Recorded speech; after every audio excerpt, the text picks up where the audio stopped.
Good morning, everyone. This is a moment of hope with Upward Transitions. It's a Tuesday, which means we're going to bring you a little hope. And this week, don't we need it?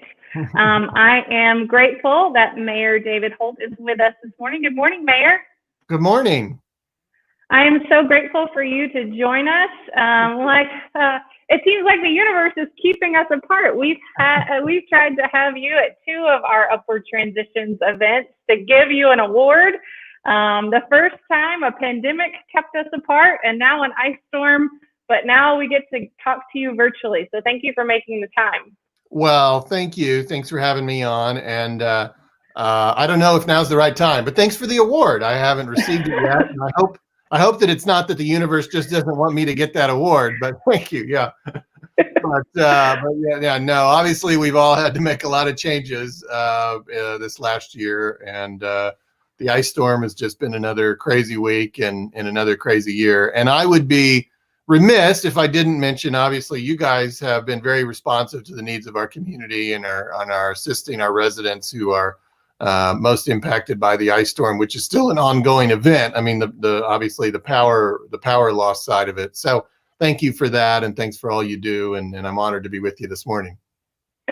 Absolutely. Our caseworkers are actually answering the phones as we speak to help people get into hotels and food cards and gas cards through the help of the United Way and OG&E and our partners at Heartline. So yes, we're right in the midst of that assistance as well. But the Inspiring Hope Award, which you will get one day, was actually created because that is a statement, a part of our mission statement.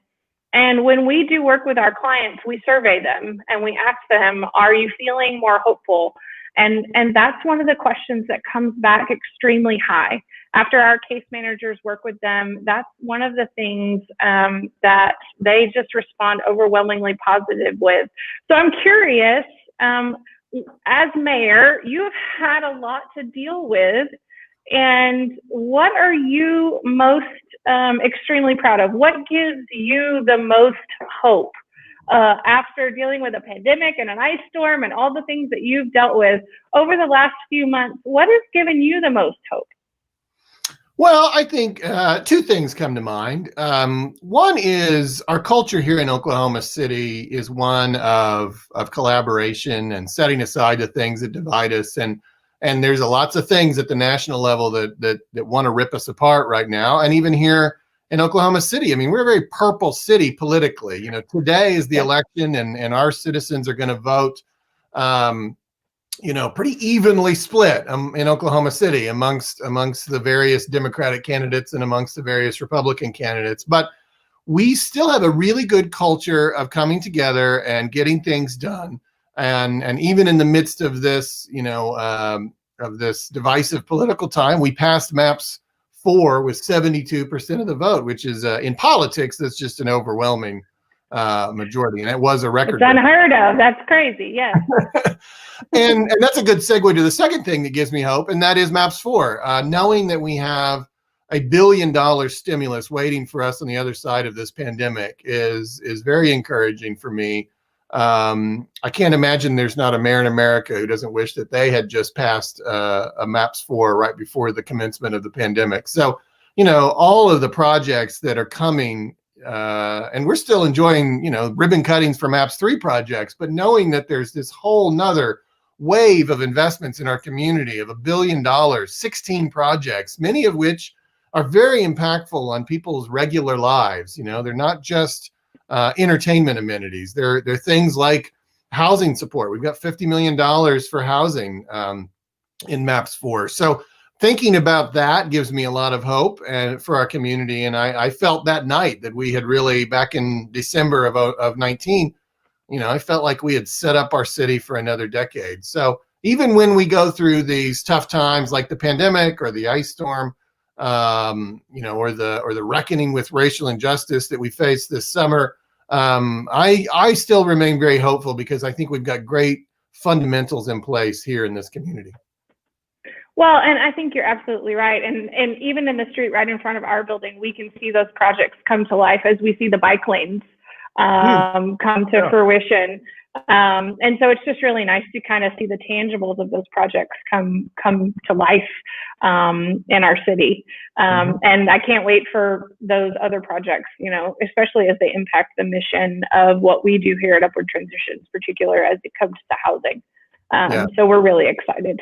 One of our case managers shared with us the other day that, the clients that we serve here at Upward Transitions have both the good and the hard times of their life impact them. And COVID is no exception. And we are helping them get back on their feet.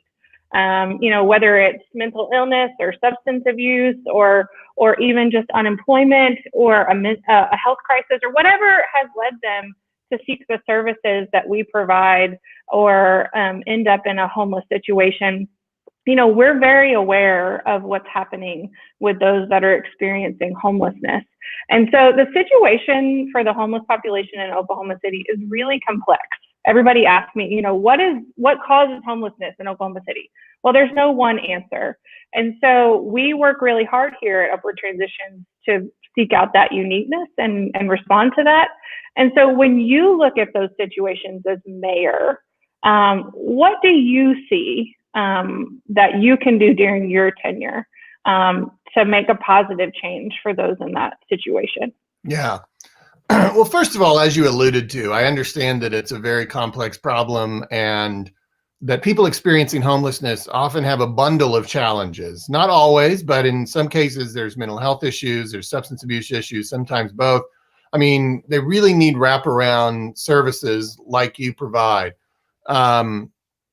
It's not as easy, it's not the 1930s. It's not, brother, can you spare a dime? It's not just give them a job, because there's just so many other package of challenges facing them that just keeping that job is probably not going to be realistic without wraparound services. So that's the first thing I try to help residents understand, when trying to make the case for supporting people experiencing homelessness in our city, is helping them understand how much is going to have to go into this, and it's not simple. And you can't arrest people for being homeless. There's no place to house, there's no place to just put them. You can't just ship them off to Australia or something. I mean, you're going to have to really, if you don't want to see visible homelessness in our community, you're going to have to really dig in, and you're going to have to really make some investments, and you're going to have to bring a lot to the table to address that. And unfortunately, we do in politics get sometimes some heartless responses, but whether they're heartless or heartfelt, they can't be simple. There's no simple solution to the crisis of homelessness. So I think as mayor, especially in our form of government that we have, where, a mayor is just one vote on the council, and everything I do I've got to work really hard to build consensus and create policies that the city manager and the city staff can follow, and the broader community can follow as well. So in that role, early on as mayor, I created the Mayor's Homelessness Task Force, which is, coming to a culmination soon. It's been working for a year. The co-chairs are Bob Ross and Sue Ann Arnall, but there were like 30 people that were on the task force and many more who would attend the meetings. And that's developing a strategy that we can all as a community work around. We didn't have a plan like that had been adopted anytime recently. I think there was one from about the 2005, 2006 era that most people probably didn't even really know. This one is one that everybody in the homelessness service provider community has been a part of crafting and will have buy-in with. And we'll hope to finalize that here in the coming months. That gives us kind of a community-wide strategy that we can all agree upon and follow. And then, when we have opportunities for investment, like I alluded to earlier, as mayor, I've tried to make sure that the issue of homelessness is not forgotten. And that's why an unprecedented investment of $50 million exists in MAPS 4 for this issue, which, that's $50 million more than this city's ever put into anything like that before. So that was a major move and step forward for our community. So those are the kinds of things that we do, but we are heavily reliant on, the nonprofit sector, and you're a perfect example of that. There's some 40 agencies that provide services to people experiencing homelessness in our community. There's, over 10 shelters, all of which are operated by nonprofit entities. So it's a broad community, and it's been heavily supported by philanthropy and charity in this community. It's not something that the city government has traditionally spent a lot of resources on, which again is why MAPS 4 is so historic. So, but we do think we can provide that kind of guidance and direction, and that's what the task force's work is about. And so on those fronts, I hope that we're making some progress, and we're setting a path forward, and ultimately with the goal of eliminating homelessness. But the reality is there'll always be new people, unfortunately, falling into that situation. And so that's why we'll always have to have these provisions in place to keep people cycling out of it just as soon as they cycle in. And it'll always be a challenge for a community. It's one of the oldest challenges any city has probably had. I mean, there's always been people experiencing homelessness in a city, and unfortunately there always will be, but our goal is to get them out of that and into an upward transition as quickly as possible. Hey, I like that. I might steal that. No, I absolutely agree. I think the conversation around persons experiencing homelessness has been elevated in the last few months. And I think there was collaboration and there continues to be collaboration around the topic. And for that, I give thanks. And so that's just something I'm very appreciative about, because it is a complex issue. And no one agency can tackle it alone. And so that's our mantra here. We can't do it by ourselves, and we depend on the resources of others for their expertise as we address the needs of our clients that come to us. Many have watched you as you have tackled the many things that have come your way during the last few months. And just have been inspired and filled with hope, since we're talking about hope today, as you have been transparent with them about how you have been feeling, about how this has affected you and your family and the city. And so I have to ask, how do you stay going? What keeps you going through all of this? Because there's got to be sleepless nights, and there's got to be stress, and there's got to be all of these kind of things. So where does your hope come from, and what keeps you going in all of these things? Well, I guess just staying, grounded and recognizing that though I take all those obligations seriously, I at the end of the day, the most important thing is this family I'm a part of. It's been a bit of a silver lining to be with them a lot. I'm at home right now. I'm mostly been home the last 9 months, and that's been a nice support system for all of this. But I don't know, I just keep things in perspective. I recognize that people have suffered worse, and as crazy as this year has been, the grand arc of human civilization is one of much more suffering than anything Americans are likely to experience. And that sort of perspective, I suppose, as well as a loving family, are the things that keep me going. I just try to take it in stride and recognize these are unpredictable challenges. We certainly didn't expect a pandemic this year, but there's always something, and people will say that to me all the time. I bet you didn't think, you bet you didn't sign up for this when you became the mayor. And it's like, actually I did. No, I didn't know what it would be, but I know that every person who serves in these types of roles experiences, some